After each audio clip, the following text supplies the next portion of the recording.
పట్టణంలో పందుల విహారం తారస్థాయికి చేరింది. పందుల తరలింపుపై ₹1 కోటి పైగా కుంభకోణం జరిగిందని, ఏకంగా మున్సిపల్ చైర్పర్సన్ భర్తపై ఆరోపణలు రావడంతో మరోవైపు తమకు అన్యాయం జరిగిందని పందుల వ్యాపారులు ఏకంగా పోలీస్ స్టేషన్ మెట్లెక్కారు. మహబూబ్ నగర్ జిల్లా జడ్చర్ల పట్టణం మున్సిపాలిటీ పరిధిలో గత 3 నెలల క్రితం పందుల బెడత ఎక్కువగా ఉండడంతో వాటిని నియంత్రించేందుకు మున్సిపల్ అధికారులు చర్యలు చేపట్టారు. దీంతో ప్రత్యేకంగా హైదరాబాద్ ప్రాంతం నుంచి పందులను పట్టే వారిని తీసుకొచ్చి పందులను పట్టి సుమారు 22 ట్రక్కుల్లో 88 టన్నుల పందులను తరలించారు. దీంతో తరలించిన పందులు ఎక్కడికెళ్లాయి, వాటిని ఎవరు సంరక్షిస్తున్నారు, ఒకవేళ అమ్మితే అవి ఎక్కడికి వెళ్లాయని వాటి లెక్కలు తేల్చాలని ఇటీవల నూతన ఎమ్మెల్యే అనిరుద్ రెడ్డి మున్సిపల్ అధికారులకు హెచ్చరికలు జారీ చేశారు. దీంతో మున్సిపాలిటీ పరిధిలో పందుల విషయం ఇప్పుడు హాట్ టాపిక్ గా మారింది. మున్సిపాలిటీలో కూడా చాలా కంప్లైంట్స్ వచ్చినాయి. ఒకటి పందులు ఎత్తుకుపోయినారంట. ఆ పందులు ఎవరు ఎత్తుకుపోయినారో కూడా తెలియాలి. మున్సిపల్ కమిషనర్ గారితో కూడా మాట్లాడడం జరిగింది. ఆయనకు చెప్పడం జరిగింది, పందులు ఎత్తుకపోతే ఎక్కడున్నాయో చెప్పాలి. చంపిండంటే చంపిండని చెప్పండి, దాపెట్టిందంటే దాపెట్టిందని చెప్పండి. అమ్ముకున్నారంటే ఆ పైసలు మున్సిపాలిటీలో మీరు జమ చేస్తారా పైసలు, లేకుంటే ఆ పందులు పెంచుకునే వాళ్ళకి ఇచ్చినారా అనేది కూడా ఆ జవాబు నాకు రావాలి, లేకుంటే పోలీస్ కేసులు బుక్ అవుతాయని కూడా నేను చెప్పడం జరిగింది. పెద్ద మొత్తంలో తరలించిన పందుల్లో మున్సిపల్ చైర్పర్సన్ భర్త దగ్గరుండి మున్సిపల్ కమిషనర్ మరియు పోలీసుల సమక్షంలో తరలించారని, వాటిని అమ్ముకొని సొమ్ము చేసుకున్నాడని పందుల వ్యాపారి బాలస్వామి అన్నారు. అవి కూడా తాను లేనప్పుడు ఇతర ప్రాంతాలకు తరలించడం జరిగిందని, పందులను తరలించకూడదని పందుల వ్యాపారి బాలస్వామి మున్సిపల్ చైర్పర్సన్ భర్త వద్ద వేడుకోవడంతో తనకు 10 లక్షలు ఇస్తే పందుల తరలింపును నిలిపివేస్తామని మున్సిపల్ చైర్పర్సన్ భర్త తెలిపారని, ఇక చేసేదేమీ లేక పందుల వ్యాపారి బాలస్వామి 4 లక్షలు ఇవ్వడం జరిగిందని, అనంతరం తాను ఓ కేసు విషయంలో జైలు నుంచి వచ్చేలోపే పందులను పూర్తిగా తరలించడం జరిగిందని, దీంతో మున్సిపల్ చైర్పర్సన్ భర్తనే ఈ తరలింపుకు కారణమని ఈరోజు పందుల వ్యాపారి బాలస్వామి స్థానిక పోలీస్ స్టేషన్లో ఫిర్యాదు చేశాడు. ఫస్ట్ 12 బండ్లు ఎత్తిర్రు. ఈసారి వచ్చినాక మళ్ళీ జీవాలు పట్టారు. పట్టినాక అడుగుకున్నాము, సార్ పట్టాక సార్ ఎందుకు కట్టిపిస్తామని దూరంపల్లి రవీంద్ర అడిగినాం. అడుగుతా ఆయన కాలు మొక్కినాయి, ఏళ్ళు మొక్కినాయి, పట్టించుకోకుండా అట్లా వాడు పనులు తీపిస్తున్నాడు. సరే పనులు తీపిస్తున్నాగా మాకు స్థలం అయితే స్థలంలో పెట్టుకుని షెడ్ వేసి పెట్టుకుంటామంటే కూడా సరే చూపిస్తా అని చెప్పిండు. సీక్రెట్ గుట్ట చూపించిండు. మళ్ళీ ఎవరు సాఫ్ చేయాలంటే మీరే సాఫ్ చేసుకుని మీరే కట్టుకొని ఉన్నాడు. ఇంకా సరే వద్దులని చెప్పినాక మళ్ళీ ఇంకోసారి 15 అని చెప్పి 4 లక్షలు ఇచ్చిన. 4 లక్షలు ఇచ్చినాక సరే పట్టలేనాడు. మా ఫ్యామిలీ గారు ఇప్పుడు కేసు అయితే జైలుకు పోయినాక మళ్ళీ నేను జైలుకు పోయిన 3 రోజులకు మళ్ళీ 2 బండ్లు ఎత్తిండు. మళ్ళీ మొత్తం టోటల్గా 22 బండ్లు ఎత్తిండు జీవాలకి. ఇప్పుడు ₹130 కాంట నడుస్తుంది పచ్చి తూకం. ఇప్పుడు ఒక బండికి మా 15 బండికి అయితే 8 టన్నులు వస్తుంది పైన కింద. ఈ చిన్న బండ్లు కాబట్టి కింద ఒకటే కాబట్టి ఒక బండికి 4 టన్నులు వస్తాయి. 22 బండ్లు 22 బండి ₹130 కాంట. ఇప్పుడు దాన్ని బట్టి టన్నుకు ₹1,30,000 వస్తాయి. దీన్ని బట్టి మీరు లెక్క చేయాలి అమౌంట్.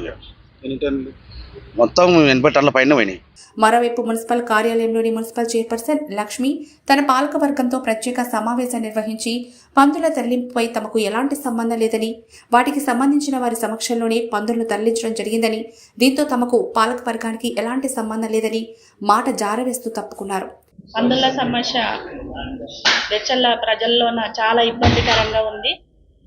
వాళ్ళు ఎలా అంటే చాలా బాధపడుతుంటారు. పందుల నుంచి డెంగ్యూ కానీ మలేరియా కానీ చాలా జ్వరాలతో ఉంటుంటారు. కాబట్టి జనాలు వినతి పత్రం ఇవ్వడం జరిగింది ఆల్రెడీ. వాళ్ళు 2-3 సార్లు నాకు కానీ కమిషనర్ గారికి మళ్ళీ నాకు కానీ వినతి పత్రం ఇవ్వడం జరిగింది. దానిపైన మేము కూడా మున్సిపల్ మీటింగ్ జరిగినప్పుడు మా కౌన్సిలర్లు కానీ మేము కానీ అందరం కలిసి మాట్లాడుకోవడం జరిగింది. అట్లా వాళ్ళు ఒక్కసారి కాదు ఒక 3 టైమ్స్ 4 టైమ్స్ తిరిగిండు మా దగ్గరికి. చాలా ఇబ్బందిగా ఉంది కాబట్టి మేము అందరం కలిసి పందులని పట్టియడం జరిగింది. పందులని పిలిపించి చాలా ఇబ్బంది ఉంది కాబట్టి పంపించినాము. దాన్ని జడ్చర్ల దాటిచ్చేసినాము. పందుల సమక్షంలోనే వాళ్ళకు కూడా ఇవ్వడం కమిషనర్ గారు ఇవ్వడం జరిగింది. వాళ్ళకు కూడా లెటర్ ఇచ్చి అధికారులతోని అందరం కలిసి మున్సిపల్ పాలక వర్గం కలిసి పిలిపించి జడ్చర్ల దాటియడం జరిగింది. మరోవైపు మున్సిపల్ కౌన్సిలర్లు మాత్రం మున్సిపల్ చైర్పర్సన్ భర్త రవీందర్ సమక్షంలోనే పందులను ఇతర ప్రాంతాలకు తరలించి సొమ్ము చేసుకోవడం జరిగిందని, వాటి విషయంలో కౌన్సిలర్లకు ఎలాంటి సంబంధం లేదని, కేవలం చైర్పర్సన్ భర్తకు మాత్రమే సంబంధం ఉందని కౌన్సిలర్ రాజు ఆరోపించారు. ఈరోజు మరి గత 3 రోజుల నుంచి పందుల సమస్యలపైన పేపర్లో కానీ సోషల్ మీడియాలో వస్తున్నటువంటి కథనాలపైన మరి మా జడ్చర్ల ఎమ్మెల్యే అనిరుద్ రెడ్డి అన్న గారు మరి ప్రెస్ మీట్ పెట్టడం జరిగింది. మరి ఎమ్మెల్యే దగ్గరికి మరి పందుల సంఘం వాళ్ళు పోయి మా సమస్యలను చెప్పుకుంటే మరి దీనిపైన ఎమ్మెల్యే గారు వెంటనే ప్రెస్ మీట్ పెట్టి మరి జరిగినటువంటి సంఘటనని మరి చర్యలు తీసుకోవాలని కమిషనర్ గారికి కూడా ఆదేశాలు ఇచ్చిండు. మరి పోలీస్ యంత్రాంగానికి కూడా ఆదేశాలు కూడా ఇవ్వడం జరిగింది. మరి దాంట్లో భాగంగా మరి ఈరోజు మరి పోలీస్ స్టేషన్లో కూడా వాళ్ళు పిటిషన్ ఇవ్వడం జరిగింది. పాలకవర్గం అనేది పాలకవర్గానికి అనేది ఎలాంటి సంబంధం లేదు. దీంట్లో చైర్మన్ గారే పూర్తి బాధ్యత వహించాలి. మరి చైర్మన్ గారు భర్త మరి పందులను పట్టే కన్నా ఒక 2 రోజుల ముందు మరి బాల్సామ్ అనే వ్యక్తి మరి 4 లక్షల రూపాయలు ఇచ్చిందనేది కూడా మరి చెప్పడం జరిగింది. మరి వారు వాట్సాప్ కాల్ కూడా మాట్లాడి మరి వాళ్ళ ఇంటికి దగ్గరలో ఉండి పిలిపించుకొని మరి పైసలు కూడా తీసుకున్నాడని వాళ్ళే చెప్తున్నారు. మరి మేము దీనిపైన ఒకటే క్లారిటీ ఇస్తున్నాము, మున్సిపాలిటీ పాలకవర్గానికి ఎలాంటి సంబంధం లేదు.